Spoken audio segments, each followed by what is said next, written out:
Welcome back, and we're moving into our first conversation for this morning, where we take a look back at the Senate inquiry that has been ongoing and is now currently on a break until September. And we have with us for this discussion Attorney at Law Richard Dickie Bradley. Good morning and welcome. Good morning. How are you today? It's nice and cold in your studios. That's all right. It's a good reprieve from the heat outside. So, of course, Dickie, one of the things that I think a lot of people have been talking about over the past couple of months and had definitely tuned in to see the different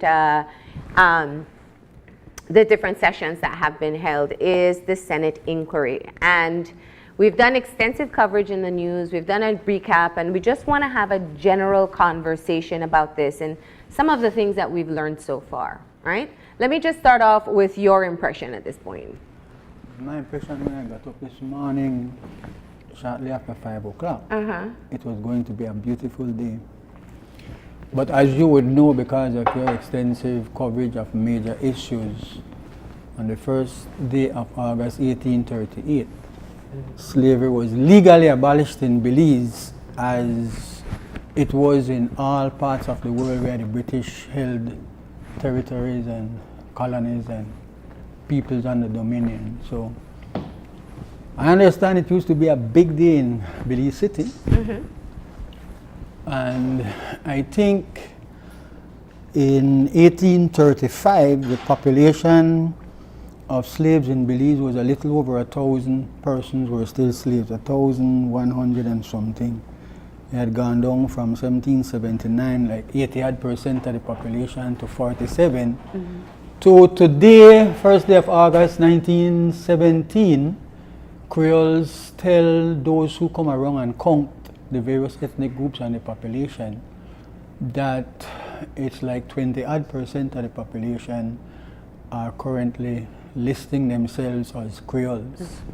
Vast majority want very little to do with Africa or slavery or, you know, all the negativity that surrounds the continent of Africa. But for those who take pride in it, happy Emancipation Day. It's a big celebration across the Caribbean. And then you're talking about a scoop. Professor Bain, who was in Belize, testified in the Supreme Court in the Caleb Orozco matter. He had lost his job at our favorite university and he had sued. And the High Court in Jamaica upheld a portion of his claim. He was awarded $4 million yesterday. That's right. So I guess it's a small vindication for him. He's heard it that University of the West Indies had done him wrong. And the courts ruled in his favor. So we got to get back to the Senate inquiry. And then here we are in Belize, getting ready next month to celebrate another year as an independent nation. And we have had this wonderful opportunity to get an insight into how the country is being managed or mismanaged. The Senate hearing, where there is a lot of cynical view that it really won't accomplish much, and it hasn't accomplished all that much. But we need to look on the bright side in relation to that particular matter, recalling that it was the teachers of Belize who took to the streets to stand up for an enormous principle that we deserve good government.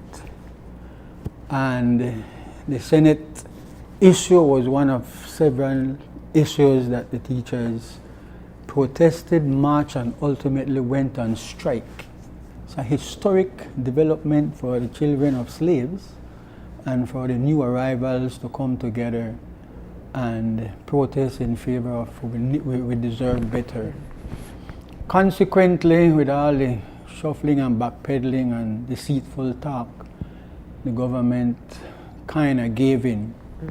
And so there's an inquiry which actually arose out of another historic situation where the Auditor General of this country, Mrs. Dorothy Bradley, a career public officer, like her husband, had overseen an audit, which is a regular feature of the governing process, that auditors check government departments and ministries. And I think she took the initiative because of the scandal surrounding the Wang matter, that a man was in prison in Asia and had obtained a passport, which meant he was a Belizean.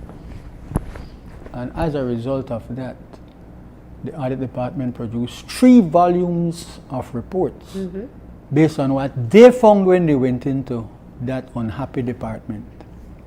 So I think we should start by looking and seeing that there is some benefits in relation to the Senate inquiry. Yeah, I think you're right, and it is a point that perhaps we have not elaborated on, the exercise in transparency that is taking place. We can recall when the One Hong Kim scandal unfolded, it was huge news, and it was followed extensively by all media houses, and a lot of government officials, including the Prime Minister, were pressed about this particular issue.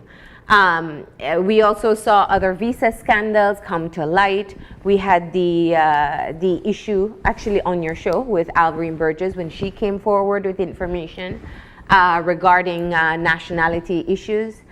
And this has been playing out for so long, and it has reached a point where our democratic process has allowed for the Senate, a special selected group of the Senate, to be able to publicly explore what was documented in the Auditor General's report. So I agree with you. I think that if we look at it for what it is a great exercise in seeing what we can be able to do, especially when we know things are wrong in this country.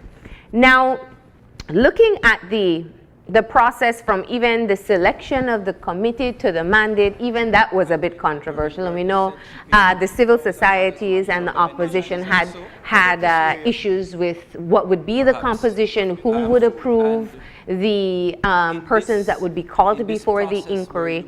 But it seems that all of that has been forgotten, and they've now moved into the process with, as far as we know, not so many challenges working together. A part of what has unfolded in the past couple of months, it has been some information that we have known, and it has gone deeper into what I believe and what has been quoted many times as the culture of corruption that existed within the department. Now, we had several conversations about good governance, about public service, and that has really become, I think, a prominent issue within this. What do you think has been the greatest takeaway thus far from the inquiry and the information that has been revealed? I think the big winner would be that, in fact, there is the likelihood that persons can be called to account. I think the society has been running with this cynical attitude that persons can abuse their positions, abuse their authorities, and nothing ever happens or nothing ever comes out of it. So although on one side you will have those voices which will say, I tell you nothing happened, nobody going to no jail, nobody going to think so. On the other side, this view that you can't even be questioned, you can't even be, to some extent, held accountable. I think that is the big winner. Because should government change, there is a small, very small group who are of the view that some things that have happened in the country, for example, I think maybe three matters would be worth focusing on. I think since today's the anniversary of freedom for slaves, the situation on the south side of Belize City, which is just absolutely unacceptable, and you have had discussions on your programs about this, that how right here in Belize City, represented by the most powerful set of ministers who they look like Creole, they talk like Creole, they walk like Creole, how they could allow a large proportion of people on the south side. They don't even have sewage. There are people who don't have sewage. It's just like, I mean, I'm on your program, so I can't say, oh, then SHIT in a bucket and throw it in the backyard and things like that. It is unacceptable. So the crime that is eating away at that group of people, which is it's a manifestation that there are social and economic problems that are deep-seated. An educated person won't thief nobody bicycle or grab and chain off on girl neck or anything like that. There are some serious problems which are not even discussed. They're not discussed enough. We have the Senate and we have the House of Representatives. There's no discussion on what is causing the crime, what we can do about it. Is there a cost we need to? Nothing. It's just being ignored. So take that as one example. Take a bigger issue. In fact, it is the biggest issue. So let me leave it for the third one. A big issue is that as we watch Venezuela start to crack and fall apart, recently, because the price of oil was 150 US dollars a barrel, now it's 48 US dollars a barrel. We in Belize are paying the highest price for a gallon of petrol in this world. Venezuela assisted Belize to the extent that we had over 350 million extra dollars available, which has been squandered out on showtime processes. Things like that, Marlene, need a Senate hearing in the right circumstances. A look into what could have gone wrong in the governance of the country, that there is a large amount of money outside of the budget. The budget is $1 billion a year. This is additional money. And later this month or early next month, the people who would want their children to go to school, but they don't have the money, those children are not going to school. The thousands upon thousands of young people who can't afford just the books. They still can't afford. We have done nothing. Can we get writers to write 3-4 of these books? Nothing has been done to solve problems in the country. So the social problems, yes. But am I understanding you to say that putting so much attention on what takes place in the immigration department should be secondary to the social issues that you're pointing out? What has unfolded in relation to something that is relatively new. I think there's only been one previous Senate inquiry into alleged wrongdoing. Highlights and sends a signal to those who have been governing the country as if they could do what they want with the monies and with people, with the lives of people. And let me just throw in the third one, because these things have happened and they are not discussed, because every day there is some killing, somewhat distraction. They're not a real distraction. The matter that in May of 2015, Guatemala officially, formally took over our portion of the Sastoon River and has successfully held on to it, to the extent that we in Belize actually pass and laugh and say nobody can go down there. The law made it a criminal offense if you dared to go to your own Sastoon River. And the nation was told a lie that this was only for a short period, because we're going over to Istanbul in Turkey to a meeting where they would sign a protocol so we could get permission when we're going in at the river and when we want to use it and how if we use it. Those are very, very serious matters, you know. So what am I saying?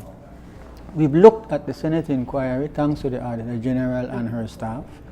Well, we started, we haven't completed. Well, the completion is this. Let us jump ahead of ourselves then and say that the completion of the Senate inquiry is for them to say what they have found and to make recommendations. That is as far as they can go. You must remember, this is the Senate. This is not even an elected body. I don't know why we even have a Senate. We need to have a Senate inquiry into why we have a Senate. But that we're going to digress too much if we go down that road. But because I want to keep it within the theme of what we're talking about. And I hear what you're saying, that there are major issues affecting the country that you feel through this inquiry is a demonstration that someday we could go back and look at how, whether it is mismanagement or challenges in any department, can be investigated further to talk about these specific issues.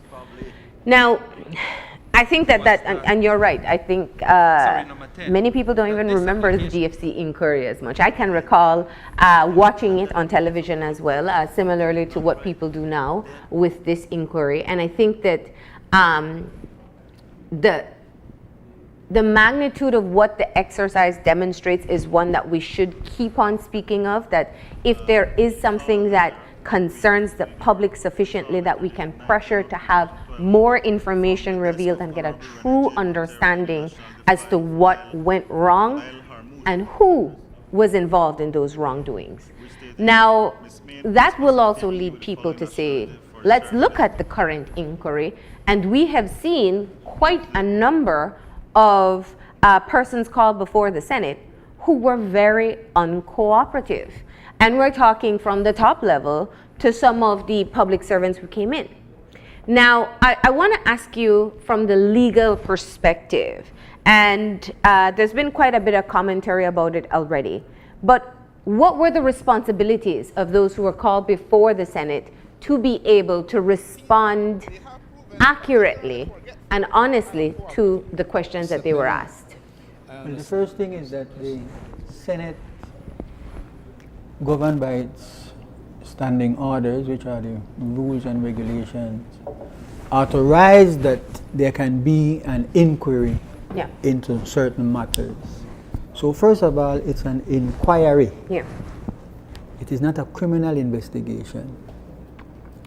And public officers, because of the peculiar nature of their job, are duty bound to respond to an invitation which the Senate committee started out by using. They wrote an invitation, we're inviting you to come. We're not pressuring anybody, you're invited to come and so.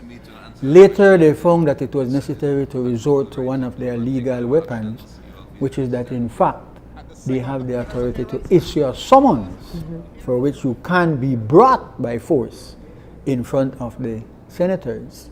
So they started using the mechanism of the summons. So who they have been summoning? I think on your screen you're showing high-ranking elected officials. So ministers of government, a few, were asked to come because their names are in the Auditor General's report. And the vast majority of persons were public officers, either current employees of the Immigration Department or former employees of the Immigration Department.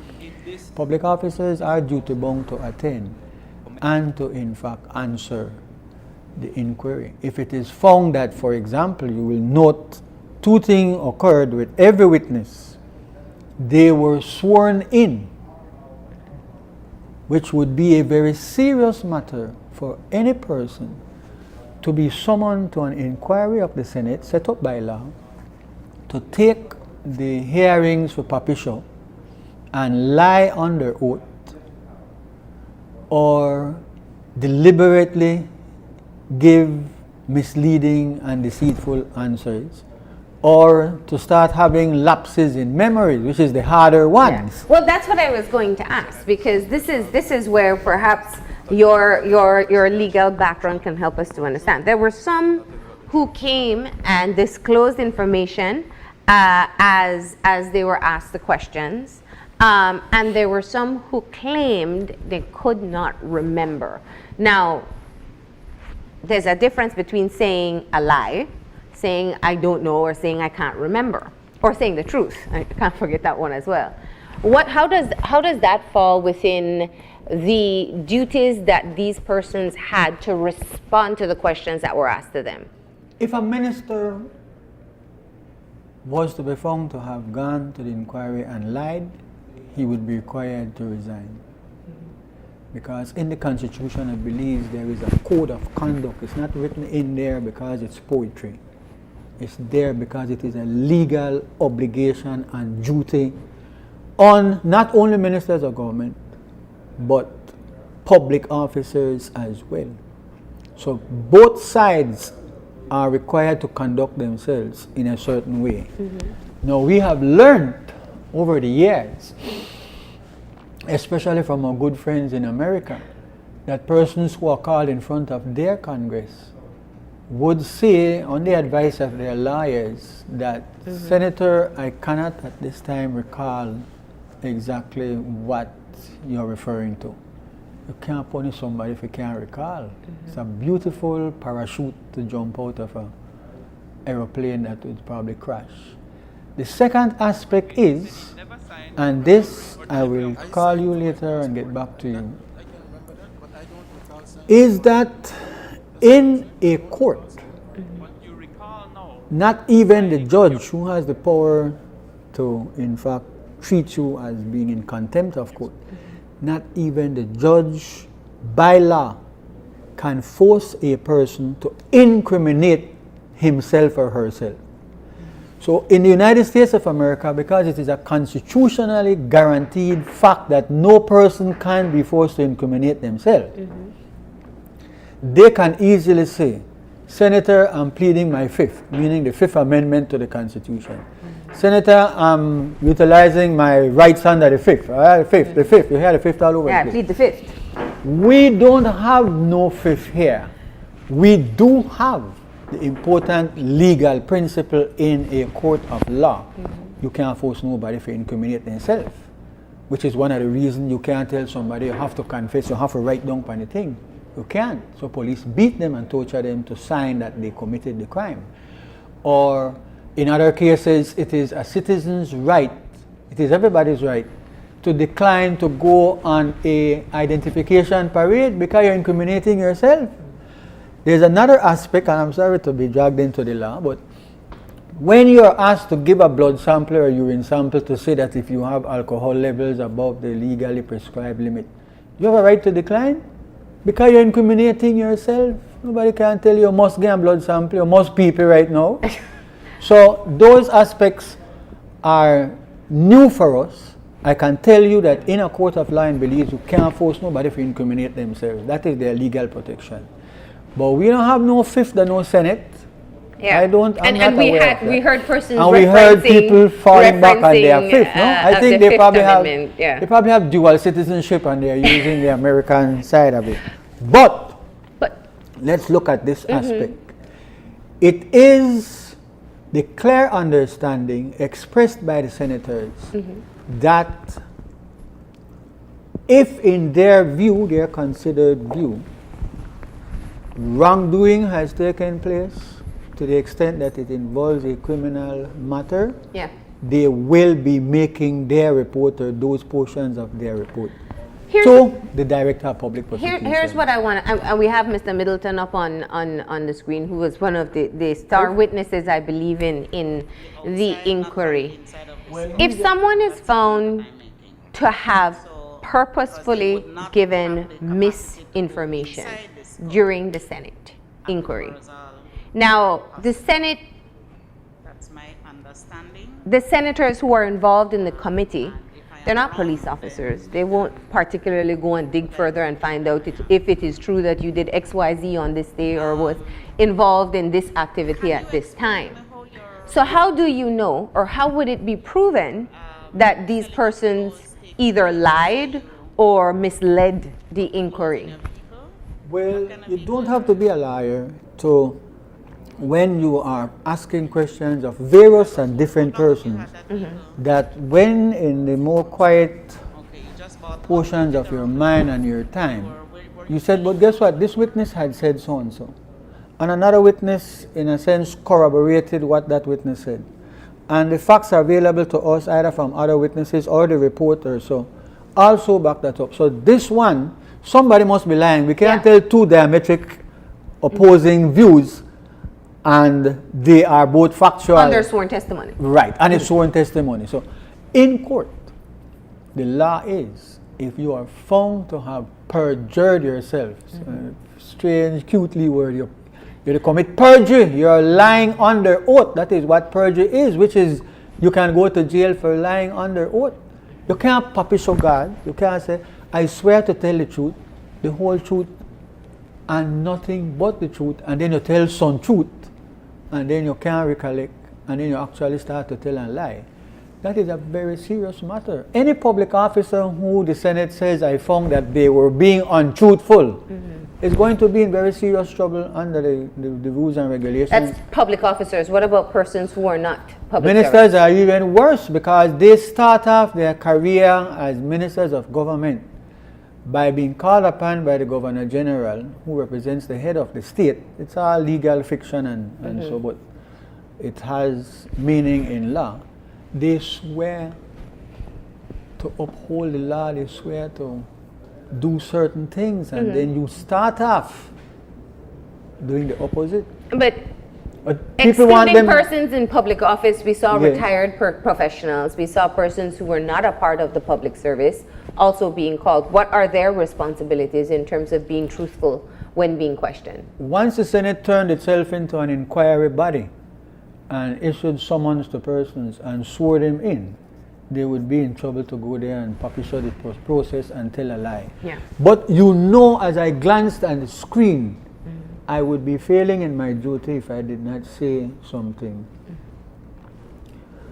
The way a government department is set up, somewhere in one and an office, at least, should be what is called an organogram.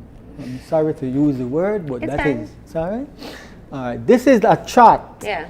The head of department, then it comes down with lines to show, well, this unit, this section, and it goes. Who's And responsible to who? That's what it outlines. Yeah. that is the word. Listen, the immigration department had a section where once members of the public bring in an application for a visa or for citizenship or whatever they are applying for, or for some reason they're not in the country but they can send it to a facilitator and a process is followed, the next step was that from the receiving personnel who will maybe do a quick check and say, oh yes, you got everything, who you left out this, you don't have the doctor report or whatever it is, and so the next step is that then goes to the investigation unit of the immigration department. Clearly, you have lots of persons who are applying, coming in at the counter every day, going here, doing this and so. When you give it to the clerk, the receiving clerk, the receptionist, whatever name is given, there is then a group of public officers whose sole job is to sit with each application and to go through and see that everything they pan out. There was a form, Marlene, at the bottom of which they would tick, and then that then goes to a senior immigration official with the information that yes, police report come in, yes, the CI, the special branch vetting, Presented themselves. and then that is how you start to separate the wheat from the chaff.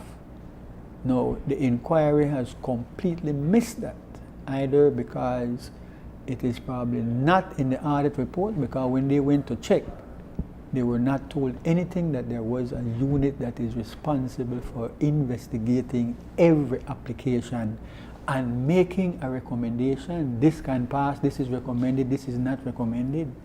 That has completely evaporated out of the process. So here the senators, none of them who have any experience in the public service, are asking questions and they don't understand that there are people being paid to check each of those applications and to tick off the boxes and to make recommendations. So who made a decision to wipe out a whole section of the immigration department in order to facilitate the quick movement in and out of application? Bam, application come in and they go to somebody and they approve it, who is not doing the checks and who have no training and experience in doing the checks. How did that happen? Who would have made those decisions? So we are on the entail of a process which is so important for us. You know why it is so important for us, apart from the fact that, oh man, this is where we go on there, this is where we really go on there. For example, right now we are in what? Next month is September. The women in Belize, they need to come forward and hold a ceremony and show public appreciation to Ivorine Burgess, who, if she was in America, she would be a heroine. I am How you glad. could treat this lady like that? I'm glad you brought that up, because I think that was a part of the inquiry that many people had questions about whether or not it fit within the inquiry. And obviously, those who responded to questions regarding information revealed by Ms. Burgess said it was not a part of the audit report, therefore I am not required to respond to it. In terms of a regular citizen who is not a public officer? No, public officer said it as well. That, She was called, Yes, obviously, I as a understand witness. We that. have her up on the scene, on the screen. Yes, ma'am. But she was not included in the audit report. yes, because when the audit report was being compiled, they are based on what they found when they actually spent weeks and weeks and weeks in the government department. But the whole inquiry would be a farce if the people who are on the Senate would ignore the fact that this is the hero of our country who came out in a highly politicized society where she will be crucified over and over. They only crucified Jesus one time. After she came, she have to get it like every week. You have to say how his hairstyle look, how he dress, she really, I mean, she has been dragged through the mud by the governing party officials because of what she did. That did not deter her when she was threatened that we will sue you. You know what it is to sue somebody personally? I'm suing you. If you don't got the money, you have to sell your vehicle, you have to sell your TV, sell your sofa, sell your house, sell your land for pay. She stand up. In fact, there were a number of us that made her know we are there to support you. She could have gone there with 3-4 attorneys. Listen, she cool, man. She really, this is an amazing woman who comes from down south that stood up to that. But she had to be a part of that inquiry. The same way if Kim was out of prison, we would have to send for him and let him come and say what is going on. Because she provided detailed Key information regarding the processes of the alleged corruption. Yes. Can we say this? Can we just make a point? Well, the Ministry of Land, especially Belizean Americans abroad, who want one piece of land in Belize. You hear this new thing about diaspora and they want to vote and they want to come and be, well, I shouldn't say they come and be, but they want to be more involved in the country that they love. They have had some horror stories in trying to build houses back here, people who rip them off, they deal it going to officials who lie there and trick them and tell them yes, then get land. People have been selling Belizean Americans government land as if they were selling private land, you know. Yes, for $55,000, it's actually happened. For $55,000, I can get a nice piece of land for you. It was government land where they sell for $2,000, where the person just need for the application going. But so let me say this.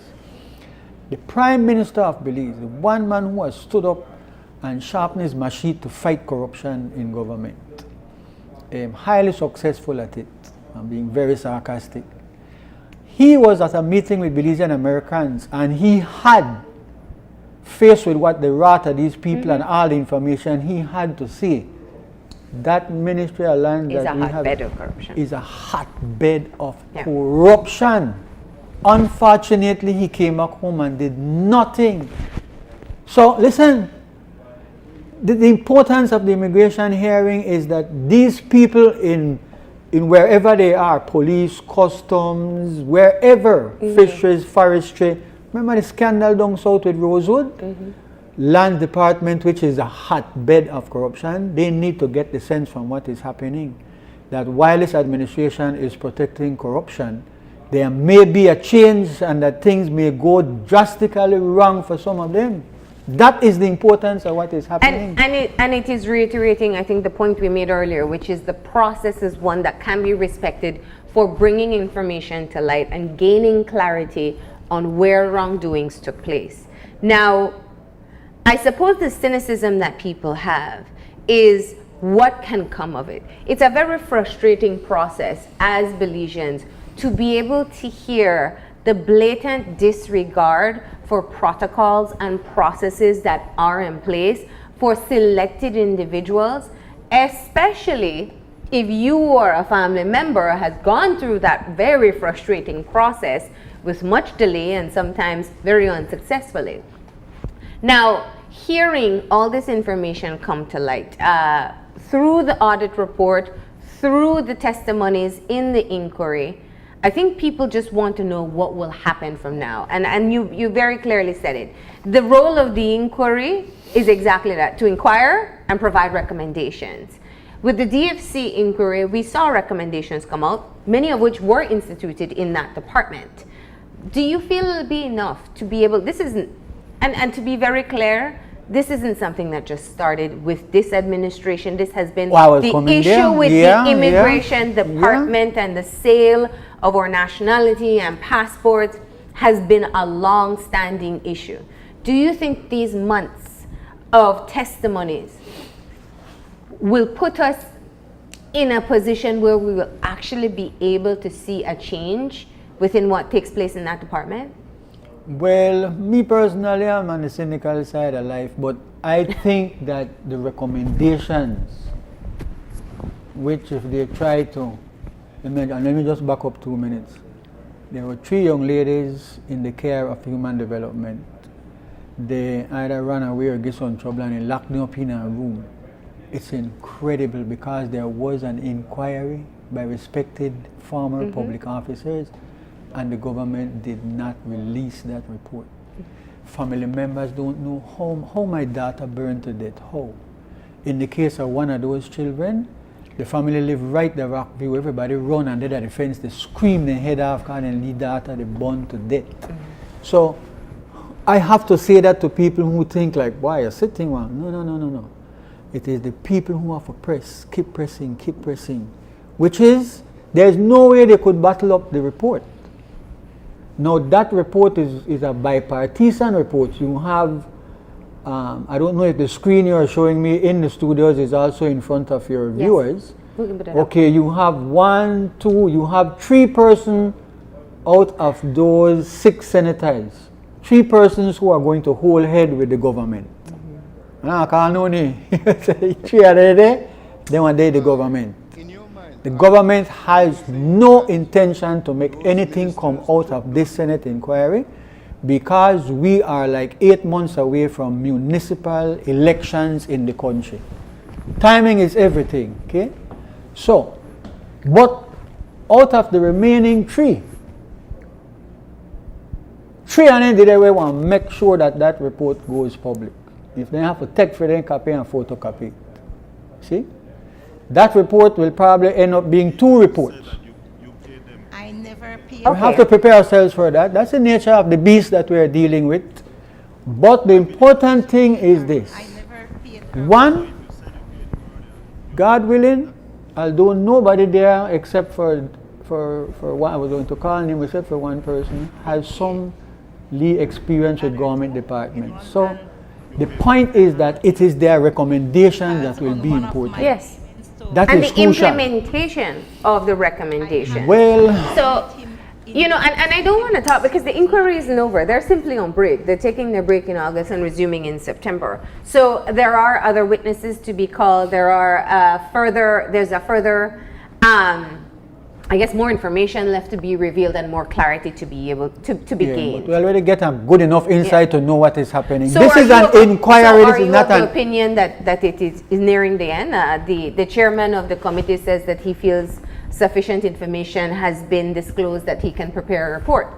No, I'm just telling you there's a whole section that is absent from the thing. You're speaking I'm a telling bit you. like it is completed at this point, so I'm just getting clarity. No, because the important thing is the Commissioner of Police has personally come and put up a strenuous defense of his reputation.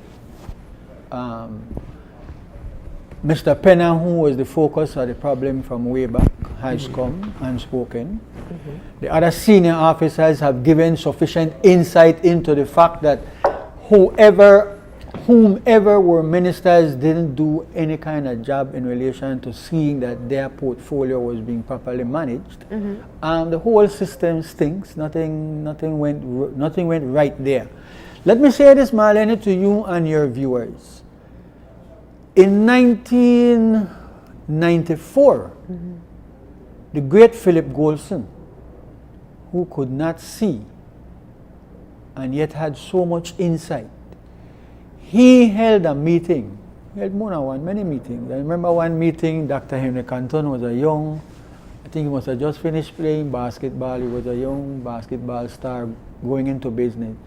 Was not a meeting with all these people in the banana industry, and told them, listen, it is through your area that immigrants are flooding into the country and need for us to sit down and work out something. But that's not the meeting I want to tell you about. Mr. Golson was the Minister for Immigration and just about every important department. He had a huge portfolio after UDP scraped through the 1993 general elections. Mr. Golson made a decision, a policy decision, that the immigration director would every month submit in writing to his ministry, which then had the responsibility of putting it in the government gazette, which made it public. How much people from so and so a place get visa? How much people they apply for citizenship? It is Mr. Golson, it is the Honorable Philip Golson, who held the first public swearing in of citizens in the Supreme Court of Belize, presided over by Chief Justice George Brown. So from 1994, when we started to have problems with immigration, when it started to become clear that tinily small Belize, if you're dishonest, you can get rich by the positions that you hold. People want to work the customs, they want to go to land, they want to go to a certain place. Why do they want to go there? So listen, why is it? Why is it we can't be told by our government department how much people from mainland China get visa, how much people through Cuba get visa, how much people from Salvador, etc., etc. Why we can't? Why is it a secret? How much people get gun license every month? How many people right now have legal firearms? We are, I mean, for we country to run like the country or something different from the people. Now, going back to the immigration department specifically, and I think what we were discussing was looking at having recommendations that can have an impact to change what we're seeing. As I pointed out before, it is a frustrating, you know, a lot of people talk about how things seem different now from the previous inquiry. And I think for me, the only thing I can identify that is a lot different isn't, I don't know if it's interest, but it's accessibility. People don't have to be home watching a TV. People can be at work on their social media with just the sound at least as to what is taking place in the background. So people have more access to the information that is being revealed. And as I said, it is a frustrating process. It is one that we know there are specific protocols in place. We know that the speed as to which some people receive a service is not the same that everyday Jane and Joe public would receive. And I think the cynicism really comes from the fact that we question whether or not even a report that is endorsed by the entire Senate Select Committee will be able to affect any change. Well, the key thing is that there will be recommendations. Mm-hmm. Those recommendations would have to be that if X and Y have shown itself to be going wrong, then the very least the senators will say is X and Y has to be fixed. They may be able to go one step further and say how it can be fixed. Can I throw this out for you? Because you know some public officers have been contacting me, including people in their union, asking about the issue you raised about CO and PS and how they can help to make a better country. Let me say this to you. In the British system, in a number of important departments, what they have done and Belize really need, well, clearly not this government here, but hopefully some new government, they have something they call Citizens Charter. Take, for example, the Customs Department. You would have perhaps a former controller of customs. You would have some persons who is knowledgeable in management, various persons who are actually going to be a committee of management, the way you run private sector. You're the CEO, you answer to a board. This business that the politicians can appoint some crony and put them in charge of a government department, that is absolutely a no-no for good governance, man. Come on, you tell the biggest rat in the yard, you're responsible for say that the cheese goes under your uncle or brother. Well, so let me tell you, we need, as a young nation who was just 1981 returned independent, you know, we need to look at our structures with a very critical eye. This is what the Senate inquiry is telling us, that these people who are heads of government departments, who have high-ranking positions and are well-paid and given going vehicles and so on and so forth, have not been living up to their requirements and responsibility. They let us down. We understand a large part of it. And that takes me to my next point, because in the interest of time, I really want us to cover these two issues. Public servants have a responsibility and they have their own regulations as to executing their duties.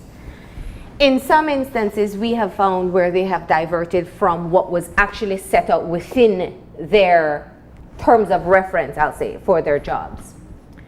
What's the culpability? And I am not targeting public servants, to be very clear, but I'm just saying that we are clearly seeing people say, this is what I was supposed to do, but this is what I did because that's how I was told it should be done, or that is what happens when a minister comes in, or my supervisor instructed me.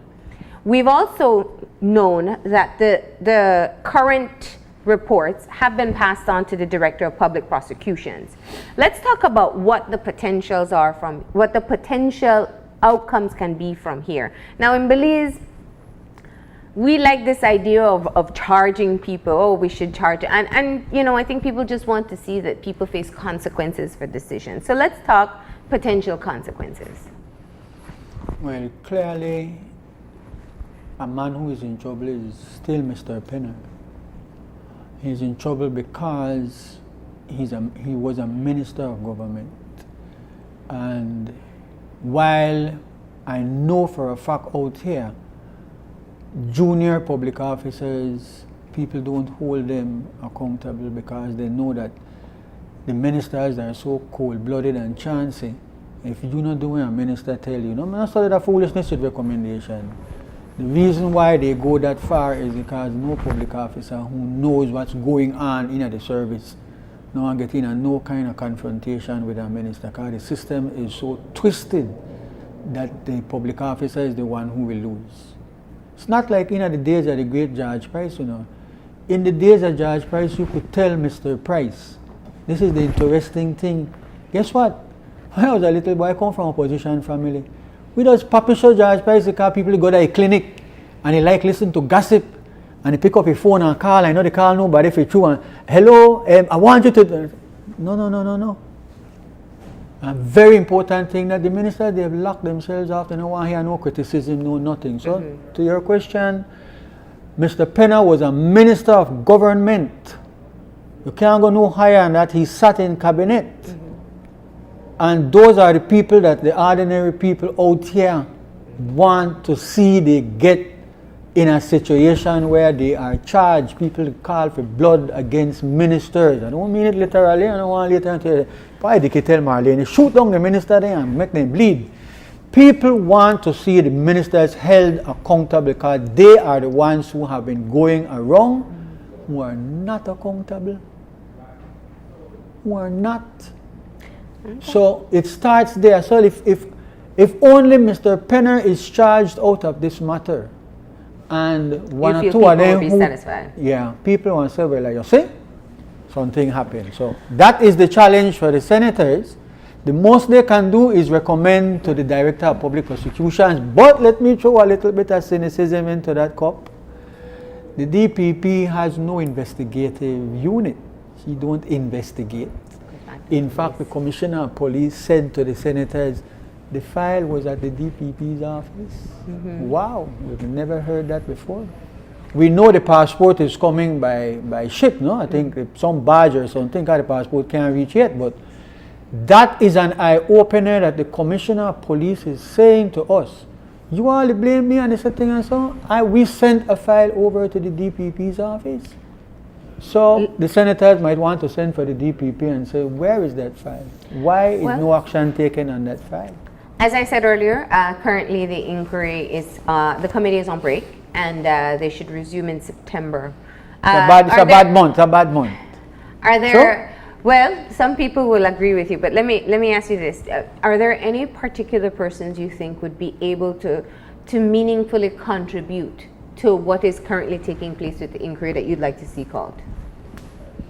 Or you feel they have? I would no. I mean, clearly Minister Hulse has to be called and drilled at length, because the Prime Minister had said he and Minister Hulse went to the Immigration Department and looked around, and what Burgess is saying is not true, because they could see no evidence of any dozens and hundreds of things and so. Where are the files? Where are the files? Remember, somebody was so angry that they took some files and arranged for somebody to give it to Arthur Saldiva. At the time, Saldiva was a champion, and they felt he could shake up the system, and he was unafraid, and it's true. They broke into his house, they broke into his vehicle, they wanted to get back the files because those files were dynamite. I was going to say something, but they should have made copies. So yes, listen, clearly Minister Hulse has to come. It would be a wonderful thing for good governance, for our democracy, if the Prime Minister was to say, I am asking the senators to invite me. I want to clear up certain issues, because the cabinet is being fingered as big in this matter, you know. You know, we have heard the unbelievable information that there is no security vetting. I'm sorry to use the word vetting, help me with some other check. Yeah. There's no security check for anybody who they apply for. Man, no, that didn't really happen. Sure, that never happened. Well, everything is still recorded, and we can always go back to it. But what I want to tell you is thank you for being here. We always run out of time very quickly. But I appreciate you stopping in just to have a general conversation about the process. And I think, you know, for me, I think one of the most important conversations is that the process exists, and it's one that we should be grateful that we can be able to utilize, and it does not have to be in this one area as you spoke about, and that there is more to come, because the committee is simply on break, and we will see what will happen come September. Thank you very much for being here, Dickie. We're going to go ahead and take a break. When we come back, we'll be talking to representatives of the Belize Chamber of Commerce and Industry about the amendments to the Central Building Act. So stay tuned.